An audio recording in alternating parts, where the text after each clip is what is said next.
hey, when can I tell people? Like, when am I allowed to say this? But Oh yeah, God, I no. Biggest secret ever. Thanovic, what's it yeah. like having friends outside the game? Yeah, see, Tell me I about said it. that just to feel cool in front of the viewers. I was like, wait, you what? Hey guys, we're back. And this time I'm talking with Pulse Thanovic in the second episode of our new series interviewing creators and pros in the Rocket League community. We're going to talk about Rocket League, the OCE scene, Vegemite, and joining your dream org. But first, I want to say thank you to everyone who watched my last interview with Musty and to everyone who subbed. We're almost to 2.5K, which is insane. I have a crazy, stupid, ridiculous goal of hitting 100K on YouTube by the end of the year, on top of streaming every single day for the 2-year challenge. So if you're watching this and you want to help my crazy dream come true, hit that sub button. Anyways. I'm Ethan, or Thanovic, and I make Rocket League content on a few different platforms, main one being YouTube. Awesome. So I'm just going to throw some rapid questions at you. All right, you ready? Cool. Yep. Favorite movie? American Psycho. Oh, good choice. Cool, good stuff. Favorite TV show? Peaky Blinders. I haven't watched that yet. I'll have to. Very good show. Least favorite food? Peas. Agreed. Is Vegemite Cool. actually good? No. Okay, good to know. If you could only listen to one song for the rest of 2021, what would it be? One song alone. It would be Medicine by Harry Styles. Nice. What Twitch streamer do you admire the most? Admire? Like if you had a bar of like who, like I think everyone has that content creator that they watch and they're like, I want to be like that one day. Ludwig. Oh, good. You are like the third person who has mentioned him in the past week. Did you see that he was talking about Rocket League 2 days ago?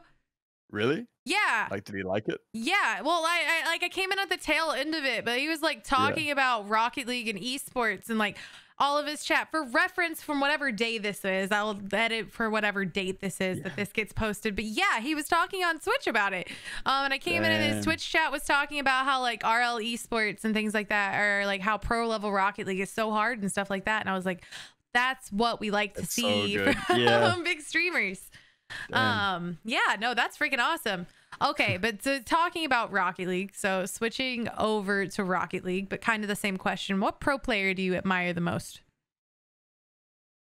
Probably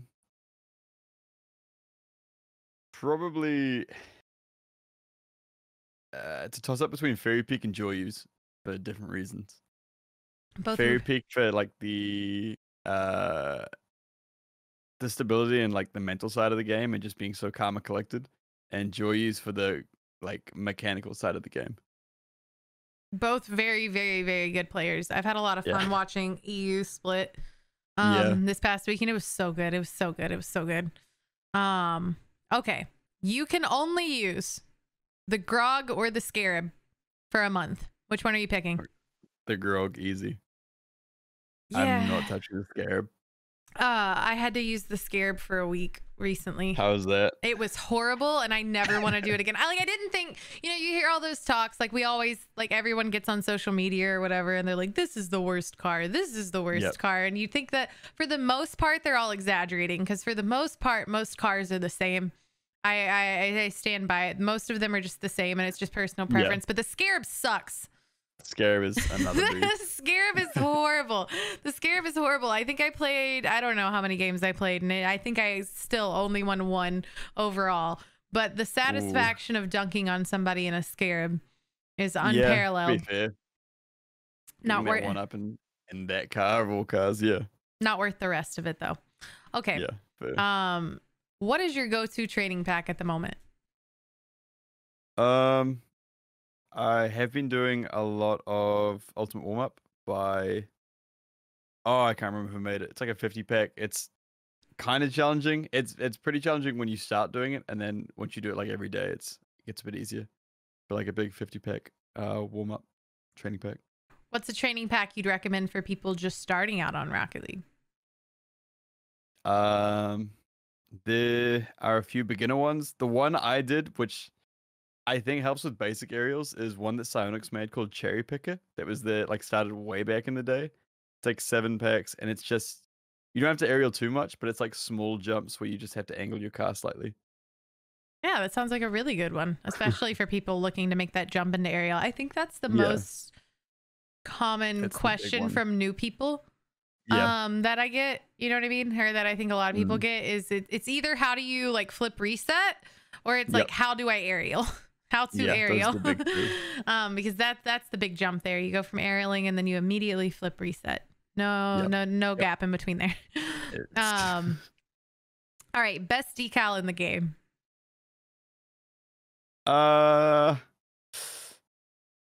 Dune Racer for the Octane. Yeah, nice one.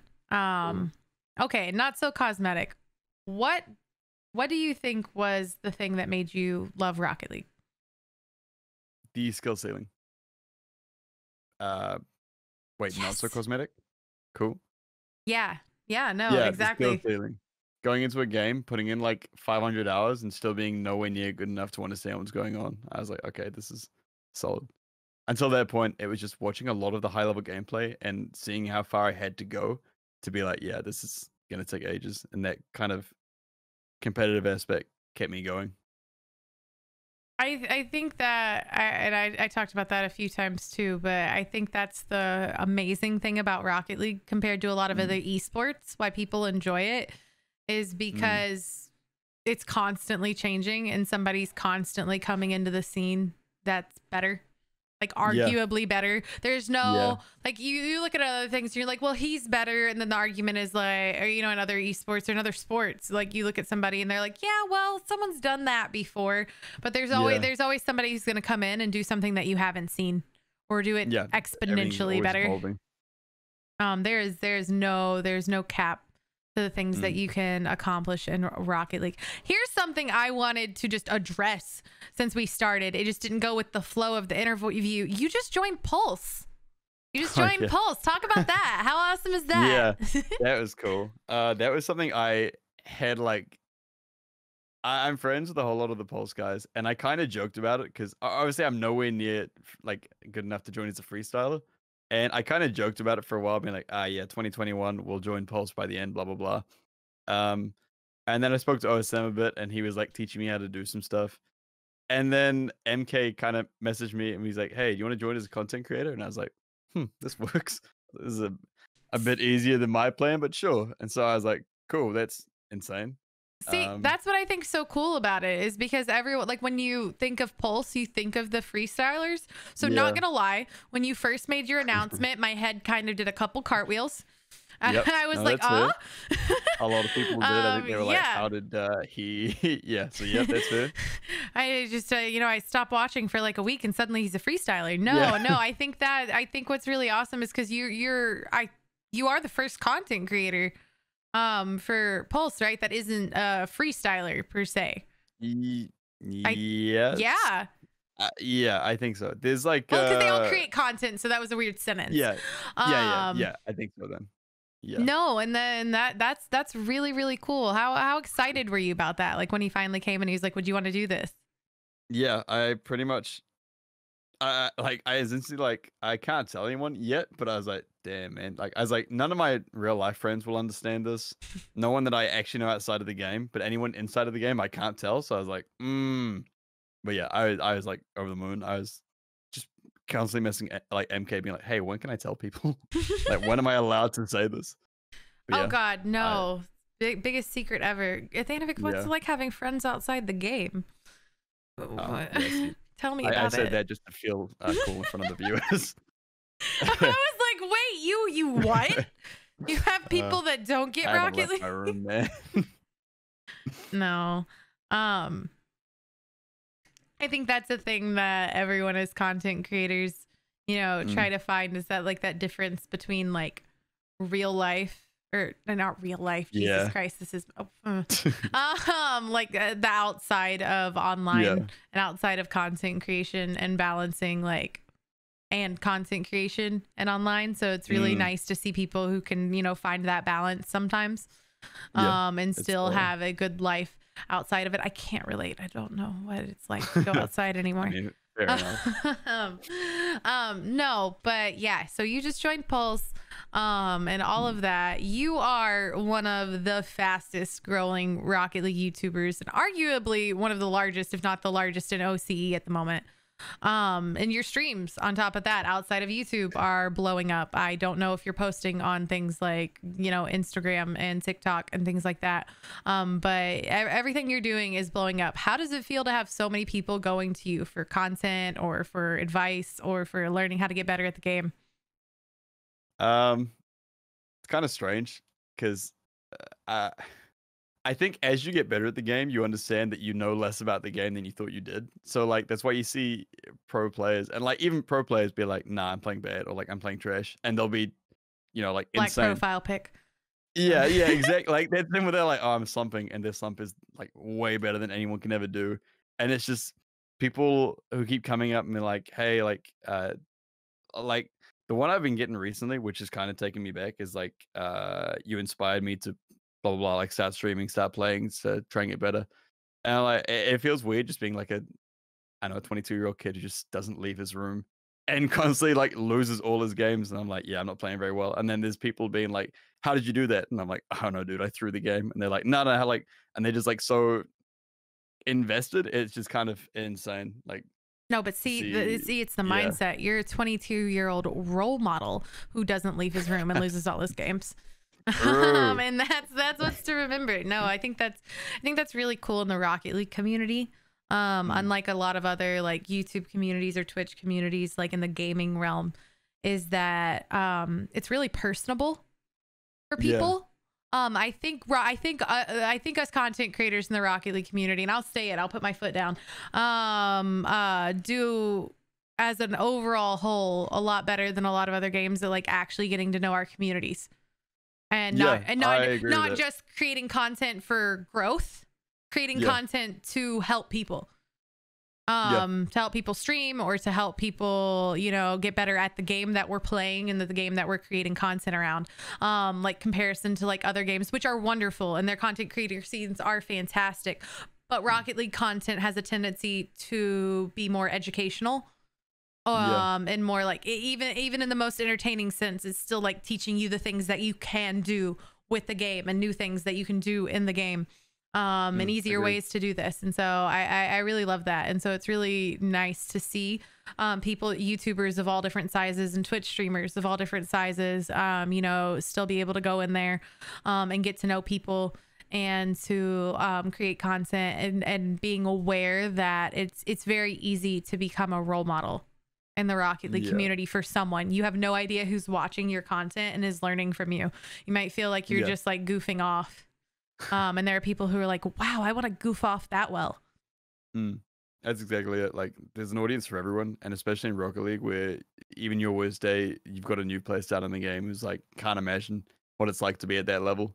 And like, that's for people of all levels. That's for like a bronze player can literally look really good in front of someone who's never played the game before, and to a bronze player, they can like look up to a silver, and it just goes so much further than I think you think. Like, you get 1,000 hours in, and you've still got like 4,000 hours before you start playing like some of the people in the game. So it's kind of nuts. No, I said this on one of my last interviews, but I'll kind of say it again because it's really easy to get really hard on yourself in Rocket League. Like you said, you're doing fantastic, but yet you still like, as much as it was a joke, you go, I'm a 22-year-old losing most of my games, deranking, never leaving my room.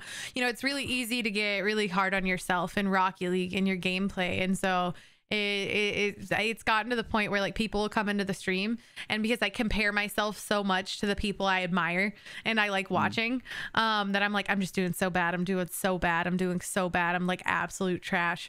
And then somebody will come in and they're like, wow, you're really good at the game. And that I always like double take. And I'm like, are they memeing? Are they joking?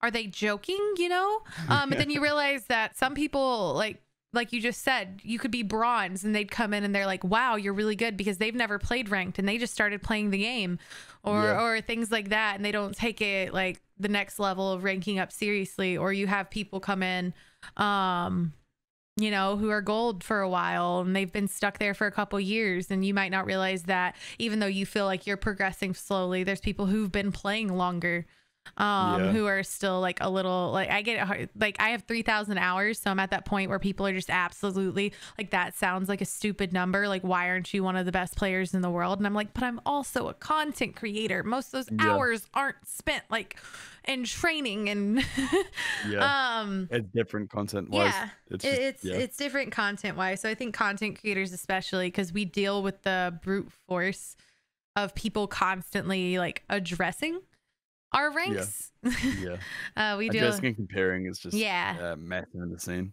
Yeah. But yeah, okay. We talked about how you're one of the, you know, largest growing Rocket League YouTubers, and especially probably the largest in OC at this moment.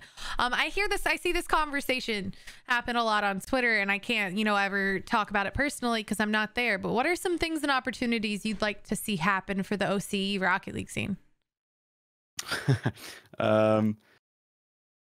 So from very small things, there are things like you know how you have daily tournaments. Mhm. So US NA kind of gets 3 a day, right? Yeah, we get 3 or 5, 8, and 11 p.m. Damn. Right. Oceania gets 1 a day, and for New Zealand it starts at 11 p.m. Which content wise is like it's okay because I like, for me, I'm normally streaming around that time anyway, but considering Oceania itself is small, in the second round you'll go up against Supersonic Legends and get like wiped out, and then that's your whole tournament done for the day, and it's like, okay. Well, Like also the younger audience in the OC would be asleep. yeah, they're not going to be there. Yeah, exactly. So it's like, for one, just a few more tournaments, or like, yeah, just more tournaments so that New Zealand doesn't have to stay up till 11 o'clock to like just play one. Outside of that, Oceania, as sad as it is, and like I guess I can say it being from here, as sad as Oceania's just kind of left out of a lot of things, and I think it literally it like that's something that just is, because like everything that's big is happening in NA or EU, Mhm. and for the same reason, like Middle East and Oceania and everything's kind of left out. It just is. The money just isn't coming from these regions, so there's no real reason to kind of put anything back. And for that reason, I'm not too like about it. Like I'm kind of fine with it, just because that is how the business works. Um, but yeah, it's just I still feel like there's room to create more opportunities and that people would hop yeah. on them if there was like the opportunity presented. We tried doing the indie league as well. I talked to a few of the indie league guys, and we tried it, and just not enough people signed up. So I was like, okay, so like I don't know if the opportunity was given, would Oceania take it, because we have very little tournaments in general. But what we do have, we use. But I think given more opportunities, it would be interesting. I think Oceania has potential if given the right opportunities, but seems to be a little pushed out of the way sometimes. Yeah. No, I get it. I don't understand the only giving you like one tournament a day though. That's just stupid. It's kind of weird. I feel like it doesn't take anything either to do it like 2 or 3. Yeah, no, it doesn't take anything to have an in-game tournament. What? Yeah. No, so hopefully we'll see some of those things in the future. We'll just keep screaming very loudly online until it's acknowledged. What's it like to play Rocket League upside down? I'm memeing. I'm sorry. I had to. Like I had an opportunity. I have a tab saved. You know, like the font generators where it's like spooky font, or like, yeah. I had the upside down one saved for every time people ask that question. I'm just respond with like, I don't know, man, just kind of normal at this point. And they're always like, wait, what? Wait, like, how are you typing upside down? Is it actually upside down? Yeah, it's so good watching. It's always some like 13-year-old who's like, hi, you're upside down. I'm like, yeah, true. And they're like, wait. I'm like, oh. Yeah, that's always fun. Gullible. Twitch chat is gullible. What game do you think you or do you know? Do you have the most hours in besides Rocket League? Besides Rocket League, potentially. I mean, I used to play like Pokemon Fire Red for on the Game Boy Advance. I probably got about Yeah. 400 hours in that, but obviously there's no way to track. Maybe Hearthstone, maybe an old Call of Duty game. Oh, I used to play COD a lot when I was younger. You couldn't, Yeah. and I'll play with friends now on like Cold War, but you couldn't get me to go into like open lobbies the way I used to. It's Yeah, just, the game has changed. it has changed. The meta is very, very different. Mm. What game are you playing the most outside of Rocket League now? Like I was in your, you did your 24-hour celebration stream the other day, and you're playing a couple of different games, and you got some Yeah. different emotes out there. So what game do you think you're playing the most besides Rocket League right at the moment? Maybe Overwatch. I started playing Overwatch with another streamer friend of mine. Oh, He's how is teaching me. it? I'm really bad, but I just got high enough. I leveled up high enough to get my rank, and then we jump into ranks, and I got placed in like silver, which I don't know if that's good. I don't think it's bad. I just think I am where I need to be, but it's fun. It's very different, but it's another kind of competitive high skill ceiling. But I think people are Yeah. gonna be more vocal when you're not playing very well. Ranny had me try out League of Legends, and Oh, wait, man, that might be the game I have the most hours in, to be honest. oh, really? I love that game. I got addicted. Randy was actually a League of Legends main before he ever played Rocket League. He had like the most Damn. hours in League of Legends too. Yeah, he never streamed it back then. Holy. But yeah. No. How was that for you? No. Props to you guys, because I played with him in Verge. I played with him in Verge a couple weeks ago. And I was just playing with them in a party, and we were doing the, like co-op against bots. So I just had like random people on your team playing against bots, and it was fun because I was like learning, and they were like talking into my ears, and I was actually having really fun. We did it for a couple hours, and we were just chilling, and then they both were kind of like, Verge was like, I'm gonna get off, and Randy was like, yeah, I'm gamed out, I'm gonna go lay down, just wrap up. And I was like, I think I'm gonna play a game without you guys. No. Ooh, yep. No. Yep.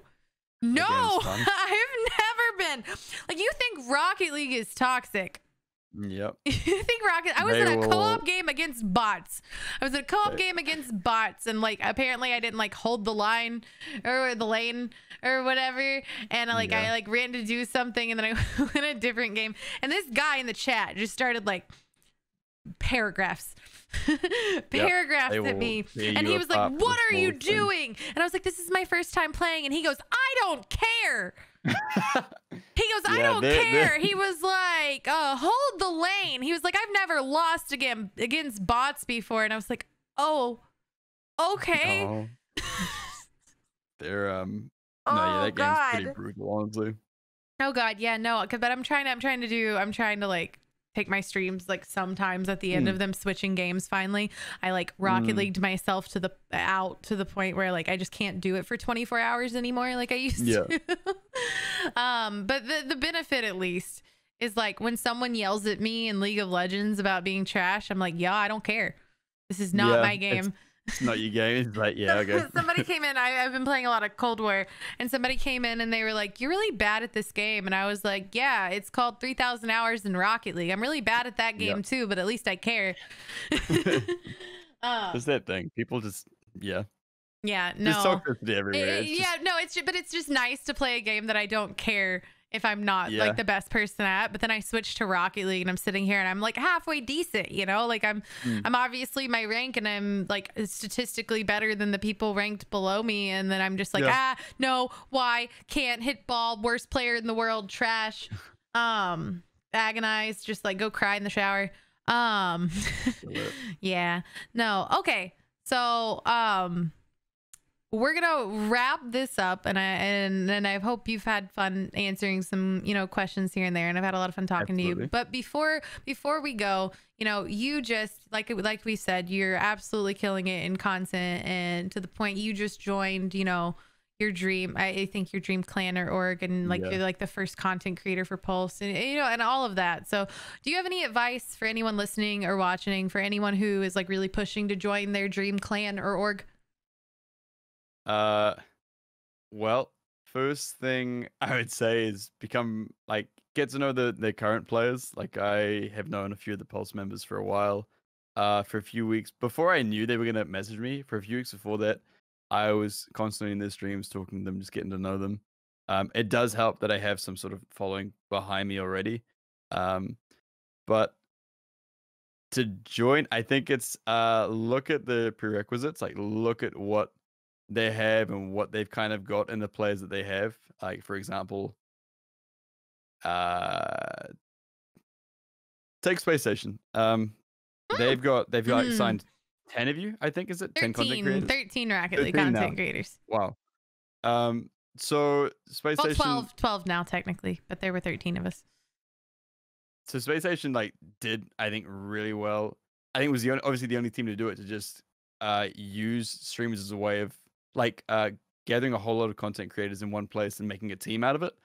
And because of that, like the entire Space Station organization, like the following must have grown massively because they've gotten everyone's favorite Twitch streamer and just put them in a team. They brought them in of all different sizes too, so it was really nice. And I think if you look at something like that, and then you kind of get to know each individual inside of the community, you can start to kind of, even if it's not Space Station, you can kind of see what organizations are looking for in the way of content creators. And so when you take Space Station's approach of like all shape sizes kind of thing, no matter how big your community is, whether it's on YouTube or Twitch, there is kind of a place for everyone as long as you have the right intentions and you're kind of working to the brand image. Like obviously keep it clean and everything. Well, you don't have to keep it clean, but like just making sure that you're not a brand risk at all. Yeah. And that's from the very start. Like I've never sworn on my channel just in case. Like on Twitch, it's a little bit different because I'm a bit more uncensored. But like on YouTube, I thought you were about to say on Twitch, and I was like, oh, yeah, you can call me out on that one. No, I was like, I could learn from you. On Twitch, I'm very uncensored, but on YouTube, because it's like the main thing, I've never sworn on the channel for the sake of just in case for like brand. I don't want to be a brand risk to anything. Yeah. And I think swearing kind of limits it a little bit, but it's just from the very start. If you're looking to join an organization or kind of anything in the way of content, it's maximizing your opportunities while like limiting things that can take stuff away from you. Yeah, no, it really does. It really does. I have people, I really just wanted to use, like, anytime people pop into my chat, like they do daily, and go, how do I join SSG? I'm just going to link them this video. And I'm going to go, hey, he answers it. No, jokes aside, like it's really nice to see someone like break it down into detail there. Like just the outside of, create good content. Like obviously, like people are always like, so I just create content, right? And I'm like, if that was the case, because I think that's the biggest. Everyone would be in an org, and it's one of those things. And it's also remembering that it is part luck. Like the tons of people are working for it, and that is working for it. You're not just gonna sit there and stream Rocket League once and have an org pop in and be like, you are the greatest gift to new content creators that have ever existed. Again, it'd be a very different world there. But yeah, like it's getting to know the org. Like I have so many people pop in and they'll just ask questions like that, but they won't know anything about the org. Like the follow-up questions are like, well, what other games does SSG have? And I'm just like, what? SSG isn't even most known for Rocket League. So like you didn't care about SSG, you just wanted to be a part of an org. It's just it's all research, understanding the org you need, and then like don't look stupid in front of an org or like a content creator for the org, because it's just gonna come back. Yeah. No, exactly. And you never know who's watching, and you never know who, because that's kind of how it worked with SSG. None of us reached out. They kind of I don't know about Sunless and Mercy when they started, but like of the rest of us who joined in that like wave, we were just reached out. So you never know who is watching. You never know who is enjoying your content. But we know that tons of people are watching Thanovic, and we know that tons of people are enjoying Thanovic's content, and orgs are paying attention to Thanovic. I just wanted to thank you for hopping on and doing this with me. Guys, please, please, please, please, please follow Thanovic on YouTube, which will be linked, and Twitch, which is linked, and probably TikTok. I'll get his TikTok and I'll tag him in the TikTok, and things like that. But no, thank you for doing this. Had a lot of fun Thank you so talking much with for you. having me. It was a lot of fun. Yeah, and It was. and thank you guys for watching. I'll see you later.